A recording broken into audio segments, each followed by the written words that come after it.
And Jim Cornette, like, got pissed at me because um, there was videos that surfaced of him saying the N-word, and I guess I didn't come to his aid enough for him and Sin, because Sin has sent me messages on social media before, like, why didn't you defend Jim and this and that? And listen, I defended him. But the one thing that I'm not ever going to make an apology for being a black dude is it's okay to say shit that you shouldn't say. And the whole promo that he did anyway was some shit that Robbie Dix had said. Robbie Dix was the one, you rather drive your ass through Africa with a wheelbarrow full of fried chicken than mess with me. That was Robbie Dix that said that. Jim shouldn't have said that, because you repeating something that some black dude said. That, not saying that it's okay for black people to say dumb shit, because there's been a lot of black folks that said the N-word around me, and I was like, don't talk like that around me. And they'd be like, what? And I was like, you heard what you said. I ain't stutter. And like, I got a lot of love and respect for Jim, because Jim was the one that handed me those pamphlets on the 60s, on the 70s, the 80s. Like, he's like, man, you need to learn the history of wrestling. You too much of a mark. Like, you grew up watching Roddy Piper and Hulk Hogan. That ain't where wrestling started. Right. And like, I respect the shit out of him, but I wasn't going to dummy myself down and accept bullshit or say something that wasn't true. Or, I never said that Jim was a racist.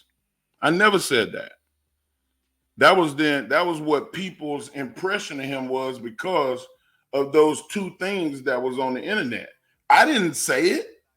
Right.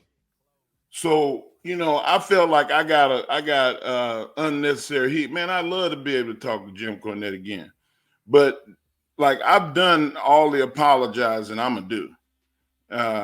Like, other people got to come to their own conclusions.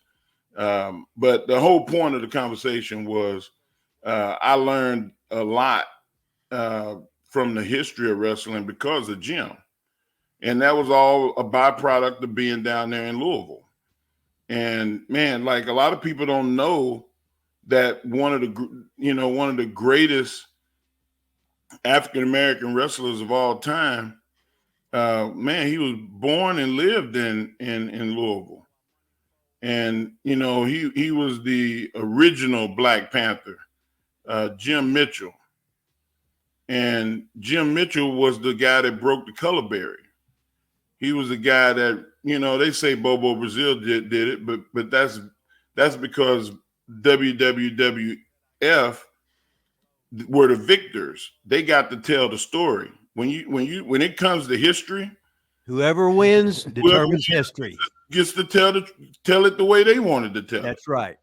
And that's what Vince Sr. did. But Jim Mitchell wrestled Gorgeous George in the Coliseum in Los Angeles long before Bobo Brazil. He was wrestling white wrestlers in Australia and Mexico and Canada long before Bobo Brazil was traveling internationally. But nobody knows who Jim Mitchell. Jim Mitchell was an educated man too. He was in the military. Like, he went, 19, I think it was 1941 or 42. Like, he was abroad serving during wartime. Wow.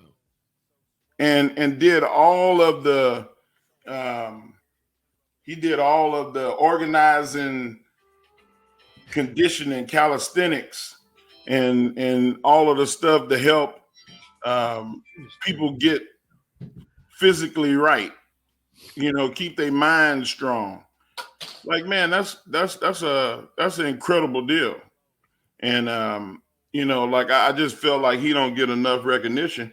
But I wouldn't have knew none of that shit if I wouldn't have been in Louisville. Right. You know, so like, yeah, I value what I learned from Danny Davis and Jim Cornette and Rip. Like Louisville, like saved my career. Otherwise, I probably would have went back to playing football. I said, get ready, get ready, get ready. I got the dots on. I got the elbow ready, baby. We're gonna see it. Let's do it right now.